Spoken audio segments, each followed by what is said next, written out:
For years, it's been rumored that Eddie Van Halen has synesthesia, a neurological condition in which senses are entwined. In the guitarist's case, his description years ago of his guitar's brown sound led to the idea that he was able to visualize colors when he heard certain tones of music.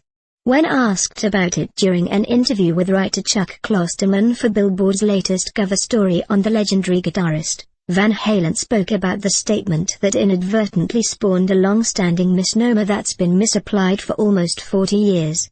Read on for an exclusive online-only excerpt from Klosterman's interview with Van Halen. Billboard, do you have synesthesia? Eddie Van Halen, I think I read something about this. What is that, exactly? It's the ability to see sound, which is supposedly why you call your guitar tone the brown sound. You supposedly see the color brown when you hear that specific tone. That's funny, because people took that whole brown sound thing totally out of context. I was never talking about my guitar tone. I was talking about his brother and Van Halen bandmate, Alex's snare drum. I've always thought Alex's snare drum sounds like he's beating on a log. It's very organic. So it wasn't my brown sound. It was Alex's. Van Halen's Jimmy Kimmel Live concert, what you didn't see on TV, then how did this confusion happen?